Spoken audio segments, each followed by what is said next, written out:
నిరుద్యోగ సంఘాల నాయకులు నిరుద్యోగులతో కలిసి హైదరాబాద్ బాషీర్బాగ్ లో ఆర్ కృష్ణయ్య నిరుద్యోగ జేఏసీ చైర్మన్ నీలం వెంకటేష్ మీడియా సమావేశం నిర్వహించారు. ప్రభుత్వం వెంటనే గ్రూప్ 1 పరీక్షల నెల రోజులు వాయిదా వేయాలని డిమాండ్ చేశారు. జూన్ 9న గ్రూప్ 1 HAL IB పరీక్షలు ఉన్నాయి కాబట్టి గ్రూప్ 1 వాయిదా వేయాలన్నారు.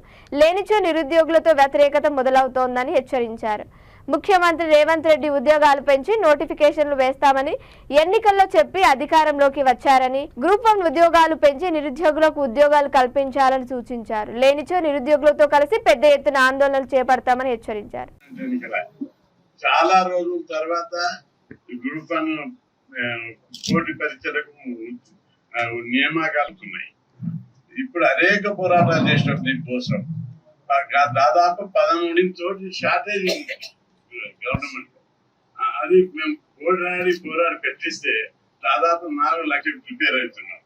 ఇప్పుడు అసెంబ్లీ ఎన్నికలపేమో నిరుద్యోగులు ప్రభుత్వాన్ని దిగ్గనికే తిరిగింది, ఉద్యోగులు డ్యూటీలో ఉన్నారు. ఇప్పుడు పార్లమెంట్ లో కూడా అదే పరిస్థితి. ఉద్యోగులేమో డ్యూటీలో ఉన్నారు. కాకపోవడం వల్ల వాళ్ళు ఏం గొత్తెమ్మ కోరికేం కోరలేదు. వారిని 6 నెలలు అడుగుతలేదు, 3 నెలలు అడుగుతలేదు. చాలా ఇంపార్టెంట్ ఎగ్జామ్స్ కాబట్టి అందుకు రీజన్స్ కూడా ఉన్నాయి. అదే రోజు ఇంటెలిజెన్స్ బ్యూరో ఎగ్జామ్స్ ఉన్నాయి. అవి ఇంకా హిందుస్థాన్ ఏరోనాటికల్ ఎగ్జామ్స్ ఉన్నాయి. ఈ 2 కూడా చాలా ఇంపార్టెంట్. వీటిని ఎలక్షన్స్ మిడ్టర్మ్స్ ఉన్నాయి. ఇంకా అంతేకాదు వేరే రాష్ట్రాలు ఉత్తరప్రదేశ్, రాజస్థాన్, పంజాబ్, కర్ణాటక, కేరళ దాదాపు 12 రాష్ట్రాలలో ఈ 2 కారణాల ఎలక్షన్ కారణంతో పరీక్షలు వాయిదా చేశారు. వాళ్ళందరూ వాయిదేస్తుంటే అర్థమైతే లేదా. రెండవది అని చెప్పి ముఖ్యమంత్రికి మరి ఉన్నత అధికారులకు నేను విజ్ఞప్తి చేస్తున్నా. లేకపోతే నిరుద్యోగుల యొక్క వ్యతిరేకతను ఎదుర్కోవాల్సి వస్తుంది.